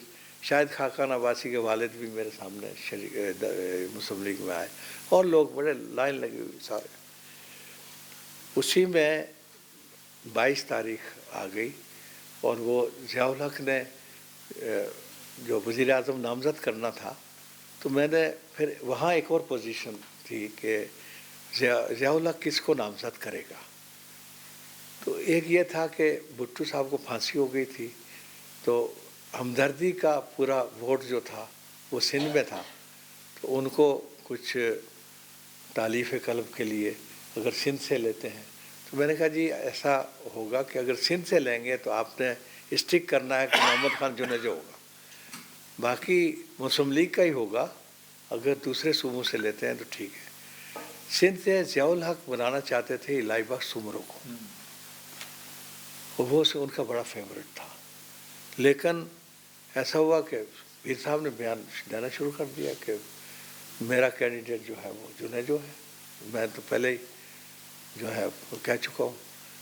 تو اس پر ضیاء الحق نے پھر ڈویژنل بنیادوں پر مشورہ شروع کیا ایمبینیز سے، تو کبھی یہ ڈویژن کبھی وہ ڈویژن، تو پھر یہ نام گھومتے رہے اور پھر وہی ہوا کہ جنیجو نے، لیکن میں خبر وہ بریک نہیں کر سکا، میں اس چکروں میں لگا رہا، مجھے خبر مل گئی کہ نامزد ہو گیا ہے، لیکن میں اس وقت بیچ میں راستے میں تھا، ارشاد عارف صاحب نے یہ خبر بریک کر دی، وہ بھی جنگ میں تھے کہ جنیجو نامزد ہو گئے۔ بہرحال خوشی ہوئی کہ جنگ ہی کا تھا، اور جنگ یعنی ہم نے ایک لے کے چلے۔ رات کو 2 بجے ہم ادھر ہی تھے، جب نامزد ہو گئے تو جنیجو صاحب آئے مبارکباد دینے کے لیے۔ پیر صاحب نے سب کو نکال دیا، میں اور پیر صاحب اور جنیجو رہ گئے۔ تو جنیجو صاحب بیٹھے تو ان سے کہا کہ سائیں بہت مبارکباد ہو، آپ نے بڑی جدوجہد کی اور کامیابی ہو گئی۔ تو پیر صاحب نے فوراً کہا کہ دیکھیے اللہ تعالیٰ کا فضل رہا، اللہ تعالیٰ کا فضل اپنی جگہ، لیکن محنت اصل میں اور منصوبہ بندی عارف، یہ میرے عارف، ہمارے عارف سائیں کی ہے۔ تو جنیجو مجھے جانتے تھے اچھی طرح، تو انہوں نے کہا کہ یہ آپ جنیجو یہ آپ کے محسن ہیں، ان کو یاد رکھنا۔ میں نے کہا جی یہاں کی روایت یہ ہے کہ ہم صحافی جو ہیں جب کوئی نامزد ہو جاتا ہے یا بڑے عہدوں پر چلا جاتا ہے تو سیکیورٹی کے 10 بیریئرز ہو جاتے ہیں، تو انشاءاللہ ان سے ملاقات ہماری اب اس وقت ہوگی، یا تو جب ضیاء الحق ان کو نکالیں گے یا یہ اپنی مدت پوری کریں گے، لیکن مجھے ان سے اور کچھ نہیں لینا، لیکن ایک فیور مجھے چاہیے کہ جب جنگ نے اتنا کام کیا ہے تو پہلا پینل انٹرویو جو دیں یہ جنگ کو دیں۔ تو اس نے وعدہ کر لیا، وہ پینل انٹرویو ہوا، میں کراچی سے آیا، اس پینل انٹرویو میں میر صاحب تھے، ارشاد حقانی تھے، حامد میر کے والد وارث میر تھے، اور حنیف خالد تھے رپورٹر کی حیثیت سے۔ تو ہم نے وہ پینل انٹرویو کیا۔ تو اچھا، اب اسی سے جڑی ہوئی کہانی یہ ہے کہ پنجاب کی وزارت اعلیٰ کس کو ملے گی، تو اس کے کنٹینڈر تھے 2 اس وقت بڑے، پیر صاحب کے تھے بردر ان لا حسن محمود، وہ دونوں سیٹوں سے صوبائی اور قومی اسمبلی سے کامیاب ہوئے تھے، تو وہ بہت ہی شریوڈ پالیٹیشین اور ان کے سالے تھے، لیکن پیر صاحب کا احترام ایسا تھا کہ اس کو کہہ نہیں سکتے تھے، لیکن وہ انتظار کر رہے تھے کہ یہ کہیں۔ نواز شریف صاحب اس وقت 82 میں وزیر کی حیثیت سے آ چکے تھے، وزیر پہلے یہ تھے نہیں فائنینس سے بعد میں بنے، پہلے وہ دوسرے تھے ایک اور ایکسائز ٹیکسیشن وغیرہ کے، تو یہ بھی اس کے امیدوار تھے، اور یہ وہاں کنگری ہاؤس میں صبح سے بیٹھے ہوئے تھے، اور یہ اندر پیر صاحب نہیں بلا رہے تھے ان کو، بار بار وہ کہہ رہے تھے کون باہر ہے، کون، کہہ لیں وہی جو سفید ایک ہے نا ان کا سفید رنگ تھا، کہہ لیں وہ جو نواز شریف ہے غالباً، کہہ لیں کہ وہ بیٹھے ہوئے ہیں، تو انہوں نے کہا ابھی بیٹھنے دو۔ تو حسن محمود صاحب آئے، وہ آخری تاریخ تھی جس دن استعفیٰ دینا تھا، فیصلہ کرنا تھا۔ حسن محمود اندر آئے کہ جی سائیں، کہہ لیں حسن محمود کو بلاؤ، وہ آئے، جی سائیں کیا حکم ہے؟ انہوں نے کہا صوبائی اسمبلی سے استعفیٰ دے دو۔ وہ ختم ہو گیا ان کا ہے نا، وزارت اعلیٰ کا چانس ان کا ختم کر دیا۔ انہوں نے کچھ نہیں کہا، ایک لفظ نہیں کہا، جی سائیں، باہر چلے گئے۔ کہہ لیں وہ اس کو بلاؤ جو 4 گھنٹے سے بیٹھا ہوا۔ نواز شریف آئے، کھڑے کھڑے انہوں نے کہا تمہاری لاٹری نکل آئی ہے اور تم میرے نمائندے نہیں ہو، تم ہو ضیاء الحق کے نمائندے، لیکن ضیاء کی بھی عزت رکھنا، میری بھی رکھنا. تو میں نے بھی ہاں کر دی ہے، تو جاؤ. بس یہ کہہ کے ان کو بھیج دیا. اس طریقے سے یہ نامزد کی ہوئی.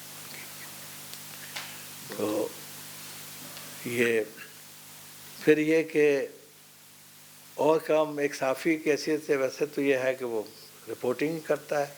میں نے کوشش کی کہ یہ کام بھی جو میں نے کیا یا جو بھی پیر صاحب سے، اس لیے کہ اس وقت کی سیاست میں مسلم لیگ ہی ایک واحد آپشن تھا کہ یہی آنا چاہیے، اور اس طریقے سے وہی آ سکتی تھی. تو یہ ایک مثبت کام میں نے سمجھا اور میں نے کیا. پھر میں نے جماعت اور مسلم لیگ میں بھی آپس میں دوریاں جو تھی وہ ختم کرانے کی کوشش کی. میاں طفیل محمد امیر ہو گئے تھے اور پیر صاحب، یہ دونوں مختلف مزاج کے لوگ تھے آپس، ہے نا. آپ اگر صاحب سے جانتے ہیں تو پیر صاحب جماعت اسلامی سے کہتے تھے، مجھے جماعت اسلامی سے سخت نفرت نہیں کہتے تھے، کہتے مجھے پسند نہیں ہے. لیکن پروفیسر غفور جو ہے نا، وہ میرے بہترین دوست ہیں، اور آپ کا بھی مجھے پتہ ہے کہ آپ بھی جماعت اسلامی کے ہیں. تو آپ یہ ان کو کہتے تھے. تو میاں صاحب سے، لیکن میں نے پھر میاں صاحب کو ان کو دونوں کو ملوایا، ان کی بات چیت کرائی اور پھر ان کے فاصلے کم کیے. پھر کام ایک اور ہوا کہ یہ 87 کی بات ہے کہ بلدیاتی الیکشن ہو گئے. عبدالستار افغانی جو تھے وہ دوسری دفعہ جماعت اسلامی نے فیصلہ کیا کہ ایک دفعہ یہ میئر ہو گئے ہیں کہ دوسرے کو لاتے ہیں. ان کو الیکشن بھی نہیں لڑایا، لیکن بعد میں انہوں نے اپنا فیصلہ بدلا اور جو ریزرو سیٹ تھی اس پر ان کو لے آئے. لیکن نمبر ذرا کم تھے. جب جائزہ لیا نا تو شاید کامیاب نہ ہوتے. میں پیر صاحب سے اور میر صاحب سے بھی میں کہتا تھا کہ افغانی صاحب نے اچھا کام کیا ہے اور ہمیں سپورٹ کرنا چاہیے. میر صاحب نے کہا کرو، میری طرف سے اجازت ہے، کرو اور خیال رکھنا. تو میں میر صاحب کی جب اجازت ہو گئی تو اس کے لیے میں نے کام اور کچھ نہیں کیا. تو میں نے کہا پیر صاحب کو میں اگر میں حمایت پر آمادہ کر سکوں. تو میں کوئی 2-3 مہینے پہلے سے پیر صاحب سے کہتا رہتا تھا. اسی زمانے میں یہ ہوا کہ 14 اگست آئی، وہ جھنڈا لگا رہا تھا افغانی صاحب کا بیٹا، تو 4تھی منزل سے گرا اور شہید ہو گیا. تو میر صاحب بھی بڑا احترام کرتے تھے. میر صاحب نے مجھے کہا کہ ہم 9 بجے تم تیار رہنا، آ جانا دفتر، ہم تعزیت کے لیے جائیں گے. صاحب وہ ہم چلے گئے. اب میر صاحب کا دیکھیے، وہ گاڑی میں بیٹھتے تھے، انہوں نے کار میں ایک انتظام کر رکھا تھا کہ جیسے آفس ہوتا ہے نا، ایسے کار میں آ کے سارا انتظام، کار میں بھی کام کرتے تھے. اور وہ جب ہم وہاں پہنچے 9:30 بجے تو ان کے گھر پہنچے لیاری میں. تو ایک 4 منزلہ بلڈنگ تھی، پلازا کہہ سکتے ہیں، چھوٹے چھوٹے فلیٹ اس میں. تو اس کے تیسرے یا دوسرے فلور پر ان کا گھر، میئر رہ چکے تھے. تو وہ کا آدھا گھنٹہ لگ گیا. تو وہ پھر آئے شرمندہ سے، کہنے لگے میر صاحب مجھے پتہ چل گیا تھا، لیکن میرے پاس اوپر یعنی 2 کمرے ہیں اور ایک ڈرائنگ روم ہوتا ہے دن میں، اور رات میں وہ بیڈ روم ہوتا ہے. لوگ جو ہے نیچے سوتے ہیں. تو کچھ سو رہے تھے یہ وہ، تو ان کو اٹھانے میں یہ کرنے میں وقت لگ گیا.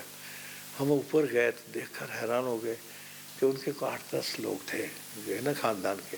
وہ 1.5 کمرے میں 2 کمرے میں رہتے تھے اور وہ میئر رہ چکے تھے. میر صاحب کے وہاں بڑا رنگ سا بدلا اور بہت متاثر ہوئے اور تعزیت کی. انہوں نے فاتحہ پڑھی.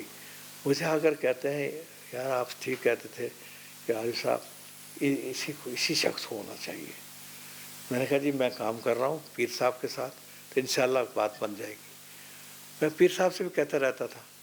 تو ایک دن الیکشن میں کوئی 7 دن رہ گئے تھے یا 6-7 دن.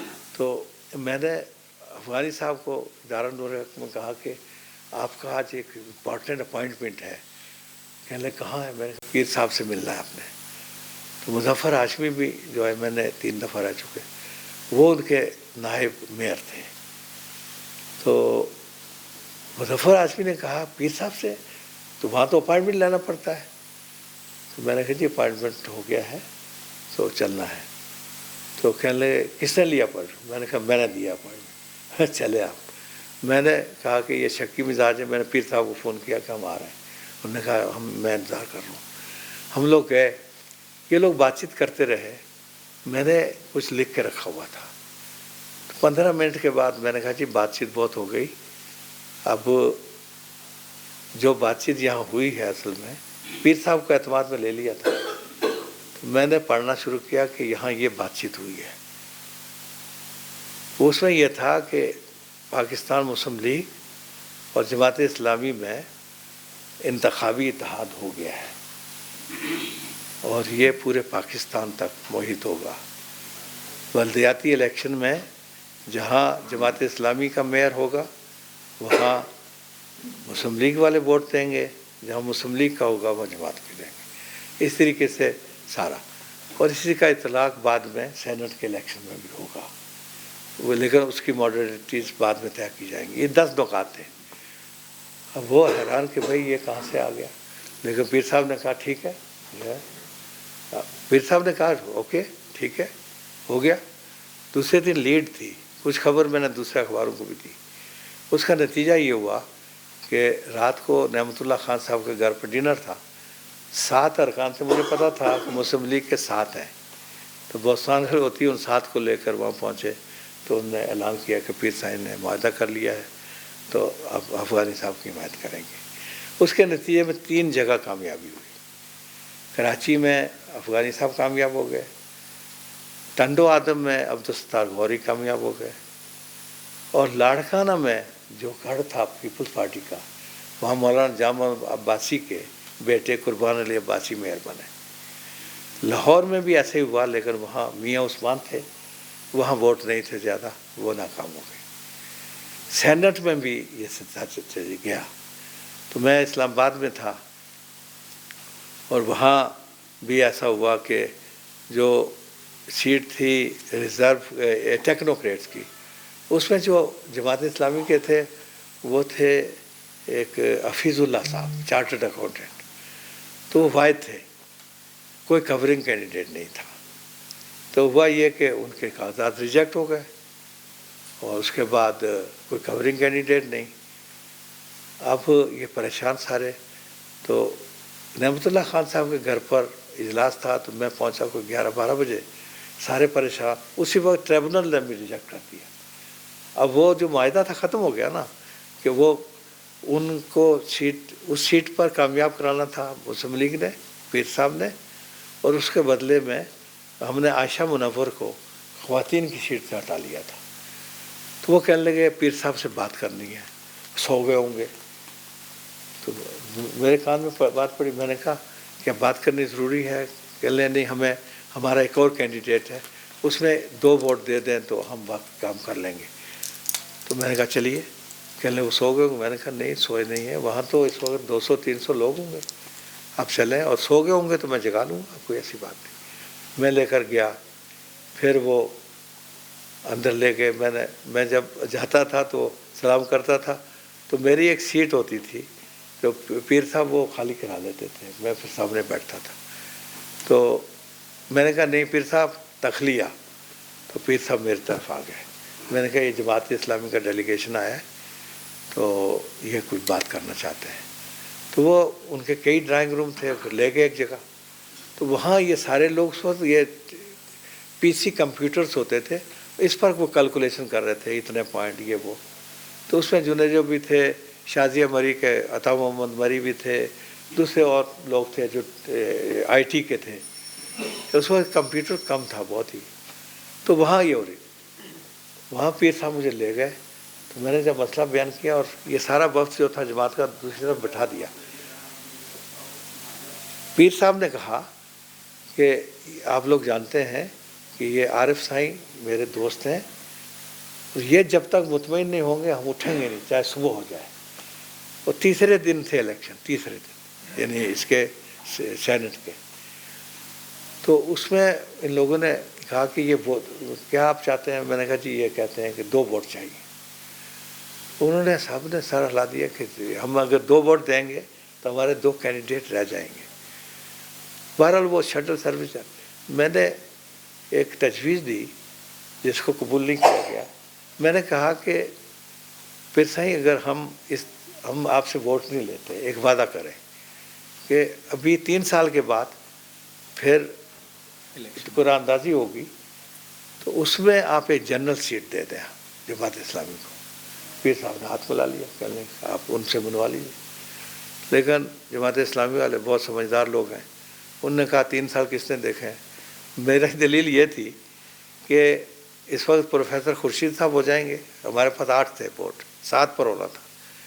تو اگر پروفیسر خورشید صاحب قرآن اندازی میں آ گئے تو جماعت اسلامی ان ریپرزینٹڈ آؤٹ، اور اگر رہ گئے تو 2 ہو جائیں گے، اور اگر وہ بھی نکل گئے تو 1 تو رہے گا. لیکن نہیں مانے. میں نے کہا جی وہ نہیں مانے تو بڑی خوشی کا اظہار کیا سمجھو. تو لیکن انہوں نے کہا ہم 1 ووٹ دے دیں گے، 1 دے سکتے ہیں.